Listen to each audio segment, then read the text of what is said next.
پوجا کرتے تھے. آپ کو بڑا انہوں نے انفسائز کیا, آپ کو بھی لانے کی کوشش کی کہ تم بھی آ جایا کرو ہمارے بت خانے میں. آپ نہیں جاتے تھے. آپ کہتے ہیں میں بتوں کی پوجا نہیں کرتا, میں خدائے وحدہ لا شریک کا ماننے والا ہوں. اچھا, پھر ہر سال اس قوم میں ایک میلہ ہوتا تھا جس میں بڑے لہو و لعب, گانے باجے ناچ گانے ہوتے تھے. ایک ہر سال ہوتا تھا. وہ پھر ہوا, قوم نے کہا کہ آپ بھی ہمارے ساتھ چلیں. حضرت ابراہیم علیہ السلام نے کہا کہ نہیں, میں ان چیزوں میں انٹرسٹڈ نہیں ہوں, میں تمہارے ساتھ نہیں جاؤں گا. قوم کے لوگ چلے گئے. اب پورا گاؤں خالی ہو گیا. آپ اس بت خانے میں چلے گئے جس میں لوگ بتوں کی پوجا کرتے تھے. جب آپ اس بت خانے میں گئے تو آپ حیران ہو گئے کہ چھوٹے بڑے بہت سارے بت تھے جن لوگوں نے اپنے ہاتھ سے بنائے تھے اور ان کی پوجا کرتے تھے. آپ کو بڑا غصہ آیا کہ اللہ کو چھوڑ کر یہ کس کی پوجا کرتے ہیں. حضرت ابراہیم علیہ السلام نے کلاڑا اٹھایا, کسی بت کے پیر توڑا, کسی کے ہاتھ توڑے, کسی کا سر توڑ دیا, اور جو سب سے بڑا بت تھا اس کے کاندھے پر کلاڑا رکھ کے آپ باہر آ گئے. اب یہ سارا کام تو آپ نے کر دیا, نوجوان تھے. جب وہ لوگ واپس آئے اس قوم کے لوگ, تو انہوں نے جب اپنے بتوں کا یہ حال دیکھا تو بڑے پریشان, غصے میں, غضبناک, یہ کس نے کیا. لوگوں نے آپس میں مشورہ کیا, ایک ہی نوجوان ہے جو ہماری بات مانتا نہیں, انہیں اپنا خدا جانتا نہیں, اسی نے کیا اور اسے برا کر رہا ہو. حضرت ابراہیم علیہ السلام کو لایا گیا, آپ سے پوچھا گیا کہ یہ کام کس نے کیا ہے, ہمارے بتوں کو کس نے توڑا ہے. حضرت ابراہیم علیہ السلام نے کہا کہ یہ سب سے بڑے بت کی کاندھے پر ہی کلاڑا پڑا ہے, اسی سے پوچھ لو. سب ہاتھ پیر ٹوٹے ہیں, کلاڑا اس کے کاندھے پر, اس سے پوچھو نا. اب اس قوم نے کہا کہ یہ تو جواب نہیں دیتے, یہ ہمارے بت تو بتاتے نہیں ہیں. اب یہ ایک بیسیکلی ڈیمونسٹریشن تھا, ایک بہت خوبصورت پریکٹیکل مظاہرہ تھا انہیں اللہ کی طرف بلانے کا. عقل والوں کے لیے ایک شاندار دلیل تھی. اور جو مکالمہ ہوا قرآن میں رب نے بیان کیا, چنانچہ پارہ 17 سورہ انبیاء کی چند آیتوں کی میں تلاوت کروں گا. اور یہ واقعہ بیان کرنے کے 2 مقصد ہیں, بلکہ 3 مقصد سمجھ لیں. ایک تو اللہ کے نبی حضرت ابراہیم علیہ السلام کی شان بیان ہو, ان کا ذکر خیر ہو. دوسری ایک بڑی وجہ یہ ہے کہ قرآن میں کیا کیا موجود ہے. یگسٹر بیٹھے ہیں, بچے بیٹھے ہیں, ہمارے بچوں کو شاید دنیا کے بہت سارے, جس کو آپ نے لیڈرز کے واقعات پتا ہیں, فرسٹ ورلڈ وار کب ہوئی, سیکنڈ کب ہوئی, دنیا کا کون سا ملک کب آزاد ہوا, اس کا یوم جو آزادی ہے وہ کب ہے, کب جناب کون سا میلہ لگتا ہے, سب پتا ہوتا ہے. ہمیں بھی پتا, ہمارے بچوں کو بھی پتا. اللہ نے قرآن میں نبیوں کے بارے میں کیا کیا فرمایا, کس نبی کی کیا ہسٹری ہے, ہمیں کیا معلوم ہے. پڑھے لکھے لوگ موجود ہیں. ایک چھوٹا سا, آپ کو بھی کہتا ہوں کہ اپنے گھر میں ایک چھوٹا سا ڈیمونسٹریشن کیجیے, ایک چھوٹا سا امتحان لیجیے اپنے بچوں کا. اپنی فیملی کو بٹھائیے, سب کو کاغذ اور قلم دے دیجیے, بلکہ چھوٹی سی بک دے دیجیے, اور سب بچوں سے کہیں, فیملی ممبر سے کہیں, بھائی بہنوں سے کہیں کہ ذرا سارے مل کر جتنے آپ کو اسپورٹس مین کے نام پتہ ہے ذرا لکھیے. تو شاید کئی صفحے بھر دیں گے, کرکٹر الگ لکھ دیں گے, فٹ بالر الگ لکھ دیں گے. اچھا, پھر اگلے صفحے پر انہیں کہیے کتنے اداکاروں کے, گلوکاروں کے نام آتے ذرا وہ لکھیں. نہ جانے وہ بھی کتنے صفحے بھر دیں گے. پھر کتنے سیاست دانوں کے نام پتہ ہیں, کتنے ملک کے صدر, وزیر اعظم کے نام پتہ ہیں, ذرا وہ بھی لکھیں. شاید وہ بھی کئی صفحے بھر جائیں گے. اس کے بعد بچوں سے کہیں کہ اب ذرا لکھو کتنے نبیوں کے نام پتہ ہیں. اگلے صفحے پہ لکھو کتنے صحابہ کے نام پتہ ہیں. پھر اگلے صفحے پہ لکھو کتنے اولیاء کے نام پتہ ہیں. یہ چھوٹا سا امتحان جو ہے نا, آئی اوپننگ ہوگا ہمارے لیے کہ ہم کدھر جا رہے ہیں, ہمارے بچے, ہمارے آنے والی نسلیں کدھر جا رہی ہیں, ہم ان کو کتنا دین کے قریب کر رہے ہیں. ٹھیک ہے, پڑھائی ہے, دنیا کی پڑھائی ہے, we are not against worldly knowledge, دنیا کی پڑھائی ہونی چاہیے اگر شرعی تقاضوں کے دوران ہے, لیکن دین سے دوری بھی تو نہیں ہونی چاہیے. قرآن ہی نہیں پڑھتے, نہ سمجھاتے ہیں, نہ خود سمجھتے ہیں. تو دوسرا میرا مقصد یہ تھا کہ قرآن کی مزید اہمیت دلوں میں اجاگر ہو, اور ہم قرآن پڑھیں, اس کے واقعات پڑھیں, اسٹوریز آف قرآن اپنے بچوں کو بھی سنائیں. اور تیسری وجہ جو آج میں نے جو اس ٹاپک کو چنا ہے وہ میں آگے جا کے بتاؤں گا کہ اس واقعے سے سیکھنے کو کیا ملے گا ہمیں. ابھی جو باتیں ہوئی, اس قوم کو آپ نے کیا کہا جب قوم نے کہا یہ کس نے توڑا, تو آپ نے کہا وَتَاللَّهِ لَأَكِيدَنَّ أَصْنَامَكُمْ بَعْدَ أَن تُوَلَّوْا مُدْبِرِينَ.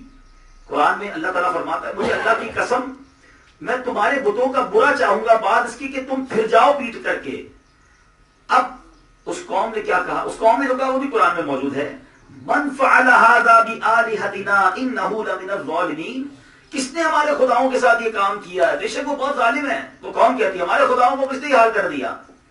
اللہ اکبر. جب حضرت ابراہیم نے کہا نا کہ اس سے ہی پوچھ لو, تو قوم نے کہا تو جواب نہیں دیتی. اب حضرت ابراہیم نے کیا کہا, یہ کمال کا جملہ ہے, قرآن میں موجود ہے, قال افتعبدون من دون اللہ ما لا ينفعكم شيئا ولا يضركم.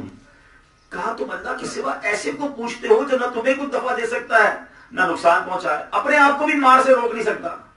ٹھیک ہے, پھر آگے فرمایا اُفِّل لَكُمْ, تف ہے تم پر, وَلِمَا تَعْبُدُونَ مِن دُونِ اللَّهِ, اللہ کے سوا کسی کو پوچھتے ہو, افلا تعقلون, تمہیں عقل نہیں ہے, ایسے بے وقوف ہو کہ اس کی پوجا کرتے ہو جو نہ اپنے آپ کو مار سے بچا سکے نہ تمہیں بتا سکے کس نے مارا ہے.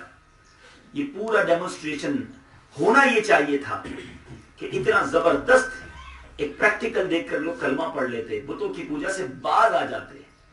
مگر کہتے ہیں جس کی آنکھوں پر پردہ ہو, دلوں پر مہر ہو, انہیں آپ واضح کر کے بھی بتا دیں وہ نہیں مانتے. اور ایسے لوگ آج بھی ہیں جن کو قرآن و حدیث کی بات واضح کر کے بتا دیں وہ پھر آج بھی نہیں مانتے. نہیں عقل آتی انہیں. بہرحال وہ قوم نہیں مانی, بلکہ اس قوم نے کیا کیا, اس قوم نے اعلان کیا حرقوہ وانصروا آلہتکم ان کنتم فاعلین, انہیں پکڑ لو اور پکڑ کر جلا دو, اپنے خداؤں کی مدد کرو اگر تمہیں کرنا ہے. اب 18-20 سال کے نوجوان کو پکڑ لیا گیا, ایک ایسی آگ لگائی گئی جس کی مثال دنیا میں نہیں ملتی. نمرود کی وہ آگ بڑی مشہور ہے کہ جس کی شعلے آسمان سے باتیں کرتے تھے. اتنی بڑی آگ تھی کہ آپ کو ڈائریکٹ ڈالنے کے لیے بھی کوئی تیار نہیں ہوتا تھا, کیونکہ آگ کے قریب کوئی جاتا تو جل کے راکھ ہو جاتا. اس زمانے میں ایک توپ کا کام کرتے تھے, منجنیق جسے کہا جاتا ہے, بڑے بڑے پتھر جس سے پھینکے جاتے تھے, اس سے آپ کو آگ میں ڈالا جانے لگا. اب کیا ہوا؟ It is the big question.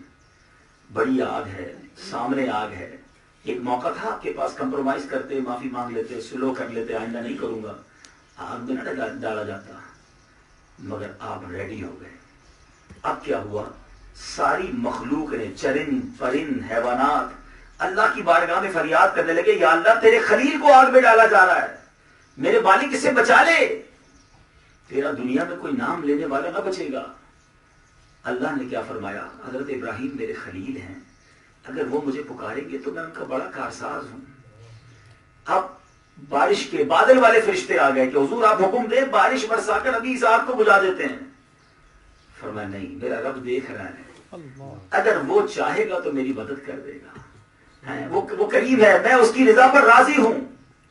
اب حضرت جبرائیل آ گئے, کہتے حضور آپ کسی سے مدد نہیں لے رہے, آپ خود ہی اللہ سے عرض کر دینا, اللہ سے تو مدد مانگ لیں.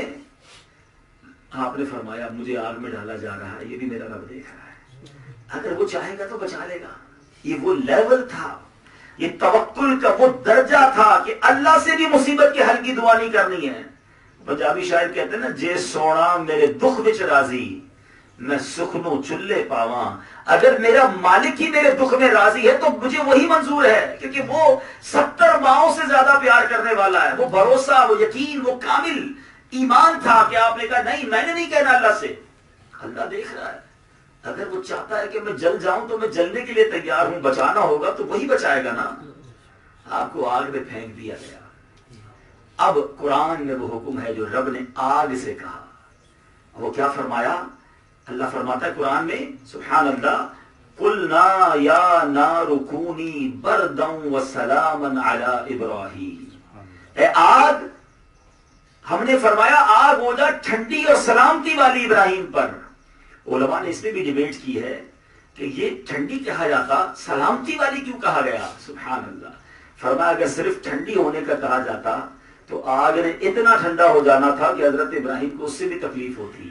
تو اللہ نے فرمایا ٹھنڈی بھی ہو جا, سلامتی والی بھی ہو جا. اور وہ آگ ایسی کہ اوپر سے پرندے گزرتے تھے نا, وہ جل جاتے تھے.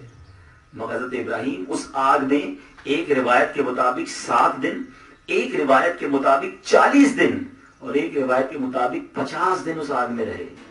باہر نکلتے ہیں تو بال بھی بیکا نہیں ہوا ہے, آپ بالکل صحیح سلامت ہیں. یہ کیا بات تھی, یہ کون سا واقعہ اور کیا میسج ہے؟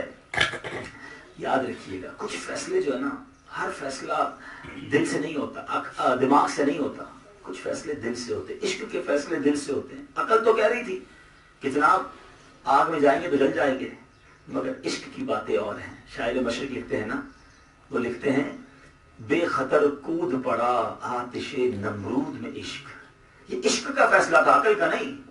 بے خطر کود پڑا آتش نمرود میں عشق, عقل تھی محو تماشائے لبے بام. ابھی عقل تو ابھی سوچ ہی رہی تھی کہ جائیں نہ جائیں, عشق نے فیصلہ کر لیا.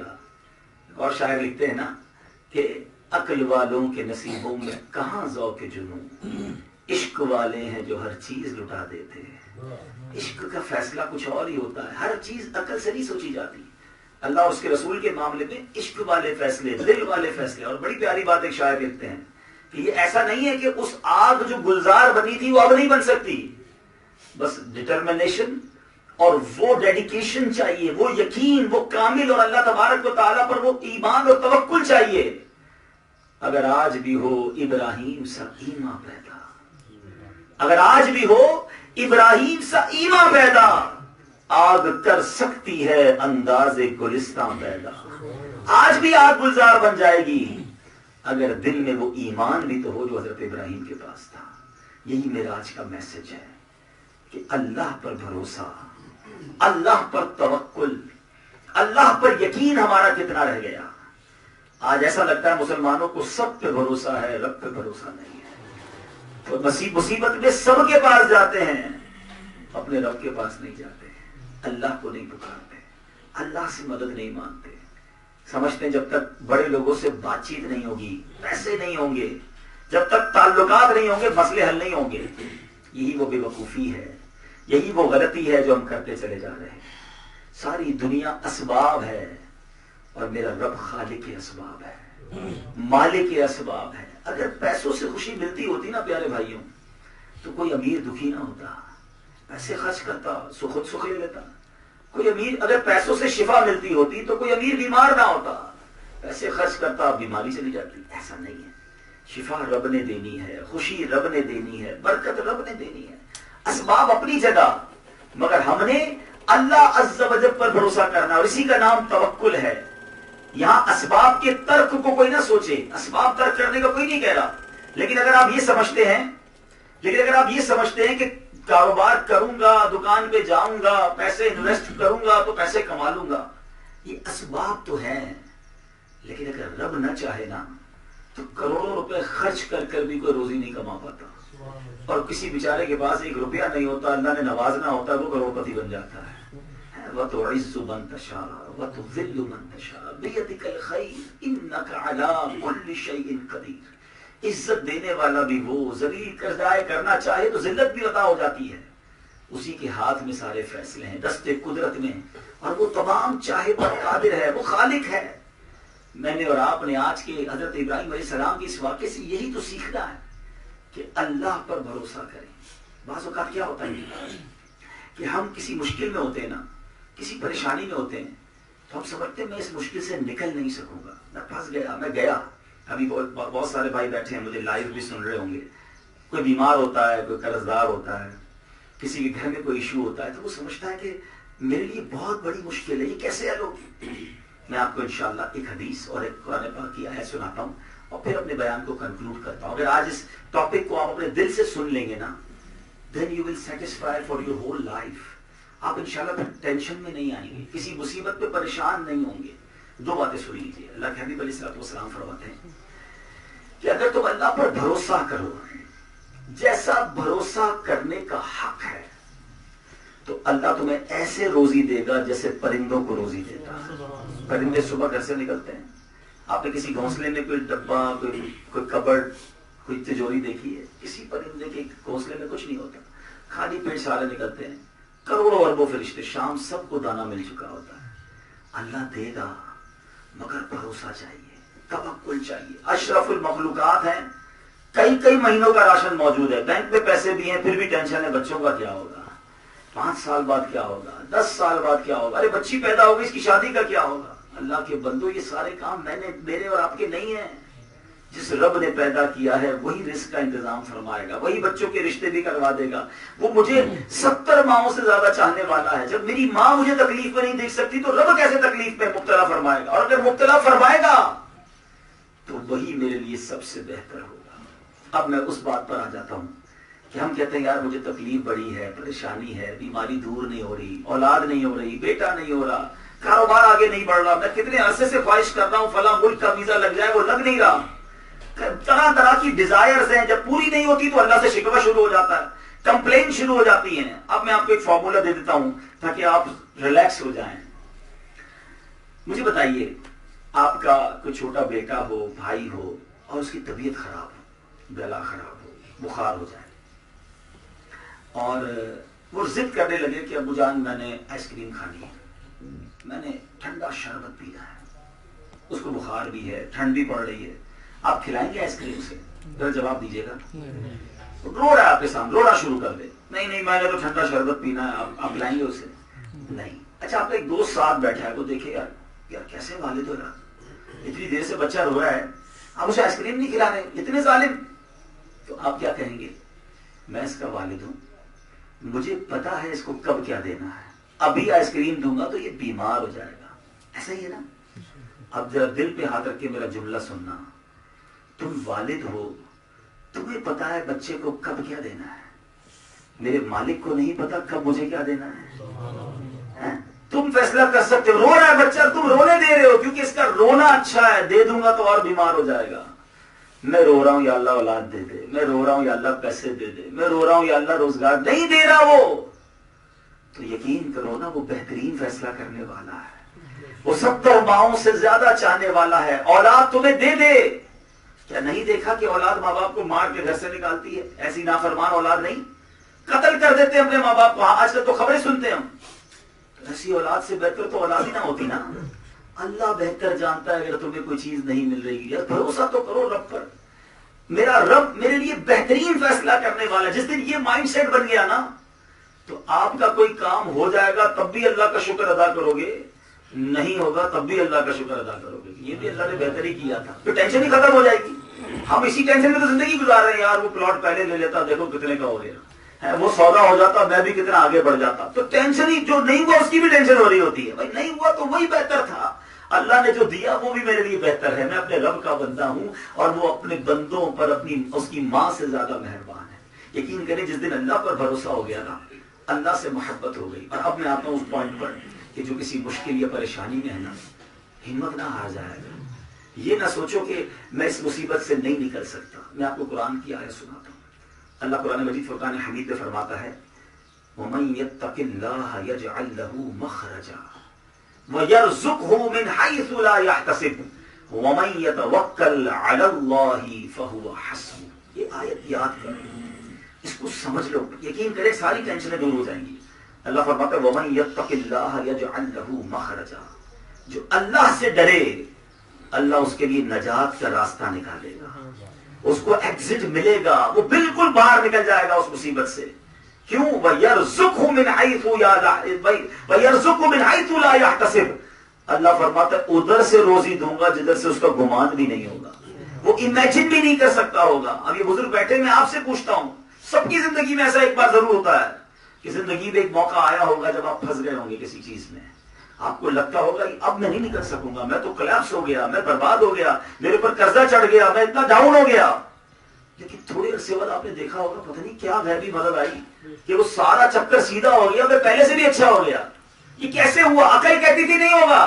اور جو اگر میرا بھائی اس وقت اس کیفیت میں ہے، قرضے میں ہے، مصیبت میں ہے، پریشانی میں ہے، قرآن کی آیت یاد رکھنا، بس اللہ سے دوستی رکھنا. وَمَن يَتَّقِ اللَّهَ، ایک کنڈیشن ہے، اللہ سے ڈرنا ہے، نافرمانی نہ کریں، نمازیں پڑھیں، درود پاک پڑھیں، حلال کی طرف جائیں. وَيَرْزُقْهُ مِنْ حَيْثُ لَا يَحْتَسِبُ. اللہ ادھر سے روزی دے گا جدھر سے تمہارا گمان بھی نہیں ہوگا.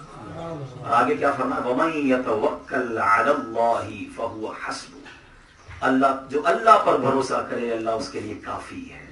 یقین کر لو کہ مالک میرے ساتھ ہے، وہ میرا رب ہے، وہ مجھے نکالے گا. اور کیسے نکالے گا؟ اب میں آپ کو چھوٹی سی ایگزامپل دیتا ہوں. مثال کے طور پہ آپ کے گھر میں چونٹی ہو، آپ کبھی دیکھا بھی کریں، کبھی چونٹی دیکھیں گے 5 10 15 25 چونٹی ایک ساتھ قطار میں جا رہی ہوتی ہے. آپ اس کے آگے ایک سیب رکھتے ہیں، جیب سے نکالے سیب یا موسمی، وہ کسی چونٹی کے آگے رکھتے ہیں. کیا ہوگا چونٹی کو؟ وہ رک جائے گی. اس کے لیے تو بہت بڑا پہاڑ ہے نا، راستہ block because of one apple. چھوٹی چھوٹی اس کے لیے ایپل تو پہاڑ ہو گیا، وہ رک جائے گی، واپس چلی جائے گی، یہ راستہ بدلے گی کیونکہ اس کو لگے گا میں آگے نہیں نکل سکتی. تھوڑی دیر بعد آپ وہ ایپل اٹھا کے جیب میں رکھ لیں. اب کیا ہوگا؟ چونٹی کا راستہ کلیئر. اس کے لیے کیا تھا؟ پہاڑ. آپ کے لیے کیا ہے؟ سیب، ایپل. ٹھیک ہے نا؟ میں سمجھانے کے لیے سمجھا رہا ہوں. جو مشکل میرے اور آپ کے سامنے نا اس وقت، وہ ہمارے لیے پہاڑ ہے. نہیں یار یہ بیماری کیسے حل ہو سکتی ہے؟ ڈاکٹر نے منع کر دیا ہے، اتنا بڑا قرضہ، اتنا بڑا نقصان میں کیسے نکل سکتا ہوں؟ میں تو ساری زندگی حلال کماؤں گا تو قرضہ نہیں دے سکوں گا، کچھ دوسرا نمبر ہی لگانا پڑے گا، غلط طریقہ ڈھونڈ رہا ہے بندہ.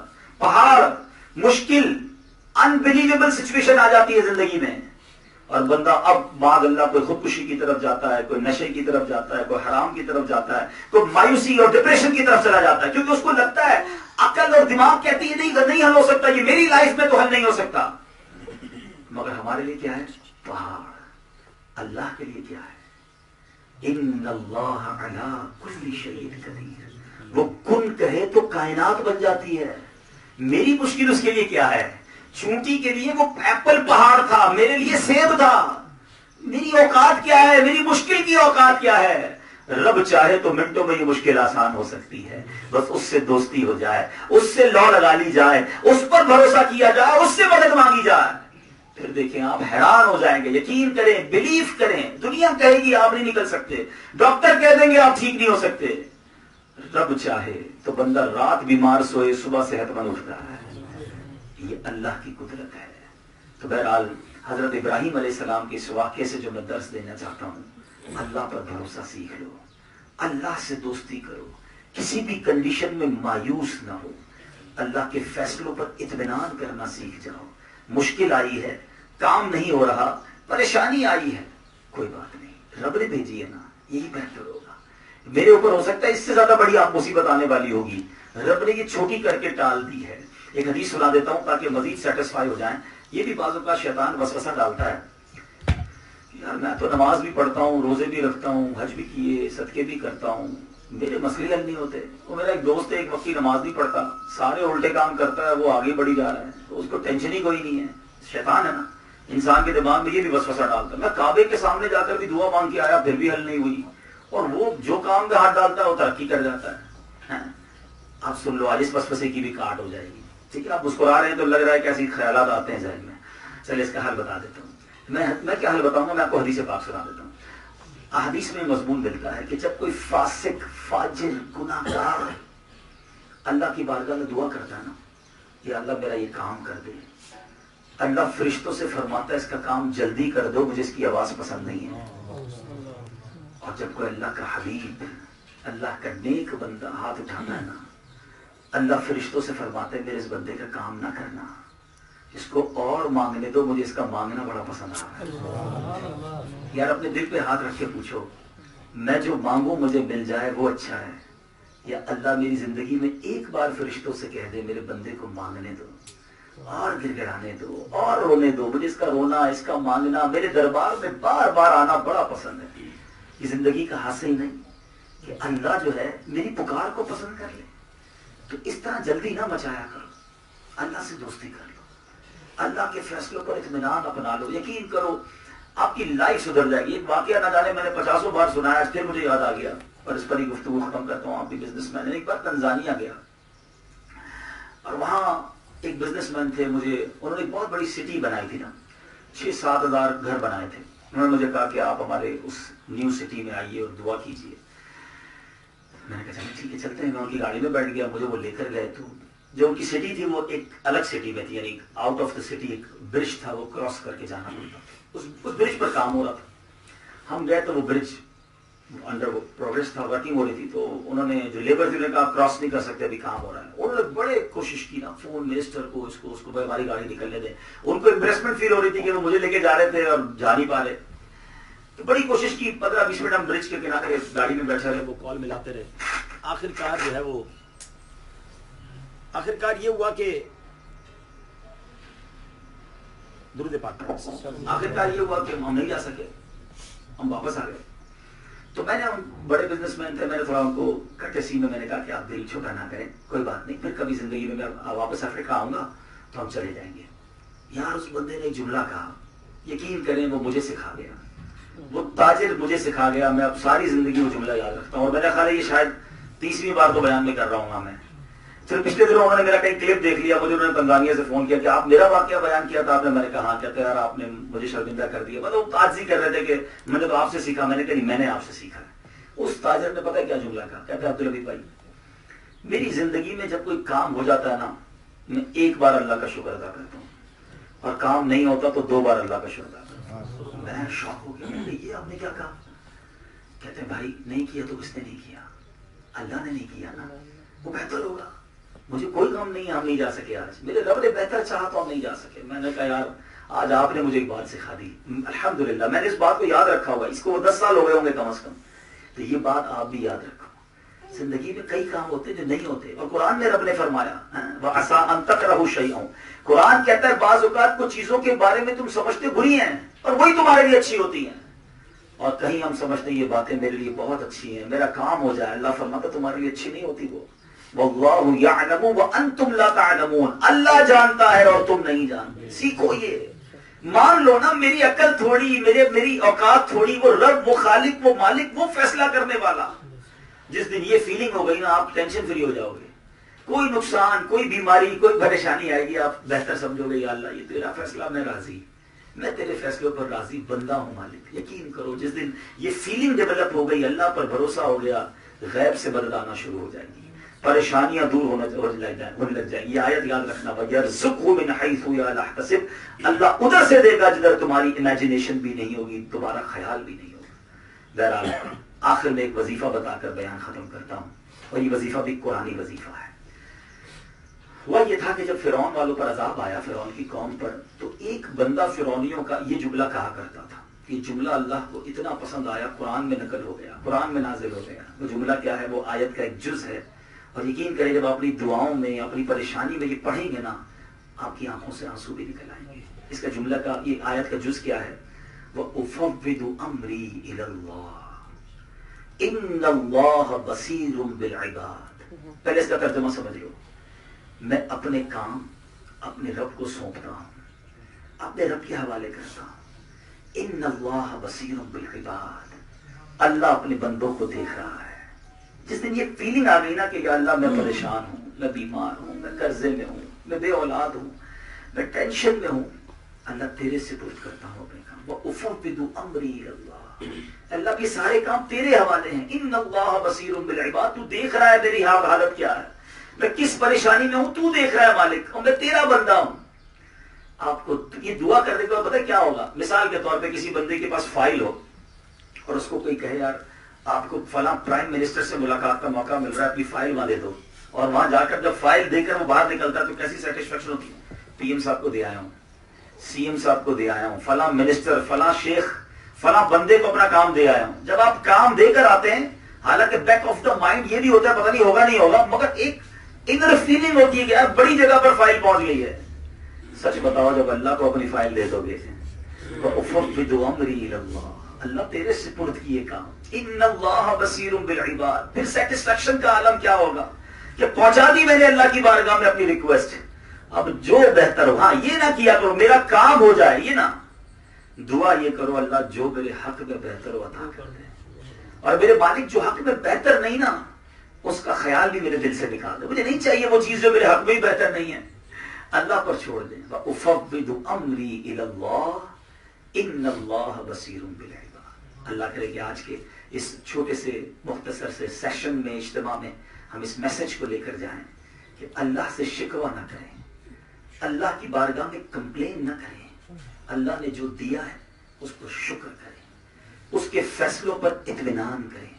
ڈیفیکلٹی ہے تو بھی خوش رہیں گے، یہی میرے لیے بہتر ہے. اس سے بڑا خرابی آ جاتی ہے اگر میں جو چاہتا وہ ہو جاتا، تو انشاءاللہ اس سے لائف کو سکون بھی ہو جائے گی، اللہ سے دوستی بھی ہو جائے گی، توکل کا لیول بھی بڑھ جائے گا، اور پھر دیکھیں زندگی کتنی آسان ہو جاتی ہے. اور یہی دعوت اسلامی کا میسج ہے، یہی ہماری الحمدللہ دعوت اسلامی میں سکھایا جاتا ہے. اللہ اور اس کے رسول کی محبت دلوں میں ڈالی جاتی ہے. آپ ہمارے اجتماعات میں آیا کریں، ہمارے مدنی چینل کو دیکھا کریں، یہاں جو بھی ایکٹیویٹیز عمان میں ہمارے دعوت اسلامی والے بھائی کرتے ہیں ان کے ساتھ سپورٹ کریں، تاکہ یہ message of peace, message of love یہ اور انکریز ہو.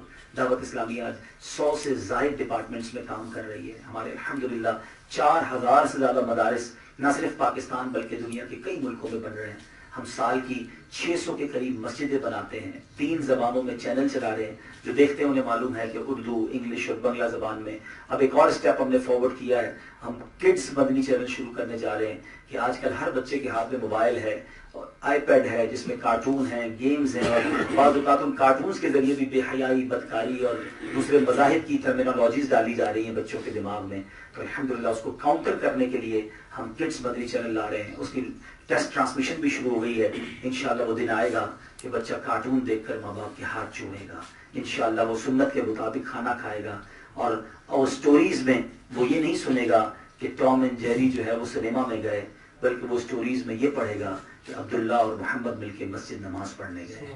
تو انشاءاللہ سٹوریز کے ذریعے بھی وہ نماز کی طرف آئے گا، سنتوں کی طرف آئے گا، اور ہم اس پر کام کر رہے ہیں۔ Such a big work and expensive work, because یہ 3D کے اندر اور سارے جس کو آپ نے اینیمیشن کے اندر ہم یہ کام کر رہے ہیں۔ اس کے سیمپلز موجود ہیں، اس کی ویڈیوز آ چکی ہیں یوٹیوب پر، آپ دیکھ سکتے ہیں۔ کڈس مدنی چینل کو جب بھی ٹائپ کریں گے اپنے بچوں کو ابھی سے دکھانا شروع کر دیں، لیکن میں چاہوں گا کہ اتنے بڑے کام میں آپ دعوت اسلامی کو سپورٹ کریں۔ اور جو میں نے قرآن کی بات کی ہے، قرآن کی انڈرسٹینڈنگ کی بات کی ہے، قرآن سے دوستی کی بات کی ہے، انفارچونیٹلی بہت بڑی تعداد میں مسلمان وہ ہیں جن کو پراپر قرآن پڑھنا نہیں آتا، پروناؤنسیشن کے ساتھ، تجوید کے ساتھ قرآن پڑھنا بھی نہیں جانتے، اس کو انڈرسٹینڈ بھی نہیں کرتے۔ تو اس کے لیے بھی ہم نے ایک سولوشن کیا ہے کہ ہماری ایک ویب سائٹ ہے QuranTeacher.net، اس کو نوٹ کر لیں، اور اس ویب سائٹ پر آن لائن آپ کو داخلہ مل جائے گا، آپ کی مرضی کا ٹائم، 24 گھنٹے میں جو آدھا گھنٹہ آپ کے پاس فارغ ہے، ایون رات 2 بجے آپ پڑھنا چاہتے ہیں، آن لائن ہمارے قاری صاحب وہاں سے ہوں گے، اور رات 2 بجے بھی آپ کو آدھا گھنٹہ قرآن پڑھا دیں گے۔ پہلے آپ کے تلفظ ٹھیک کرا دیں گے، پھر آپ کو ترجمہ پڑھا دیں گے، آپ کہیں گے تفسیر پڑھاؤ، تفسیر پڑھائیں گے۔ یار کم از کم قرآن کے شاگردوں میں تو آ جائیں، قرآن پڑھنے والوں، سیکھنے والوں میں تو آپ کا نام آ جائے۔ تو میں امید کرتا ہوں اتنی پیاری سروس سے ضرور فائدہ اٹھائیں گے۔ اللہ پاک مجھے اور آپ کو عمل کرنے کی توفیق عطا فرمائے۔ آخر میں ایک بار پھر میں شکریہ ادا کروں گا یہاں کے منتظمین سے، پاکستان ایسوسی ایشن بتایا ہے، پاکستان سوشل کلب کے جو عہدیداران ہیں، میں آپ سب کا شکریہ ادا کرتا ہوں کہ آپ نے ہمیں موقع دیا۔ اللہ کریم آپ سب کو اس کی بہتری جزا عطا فرمائے۔ صلو علی الحبیب صلی اللہ تعالی علی محمد صلی اللہ علیہ وسلم۔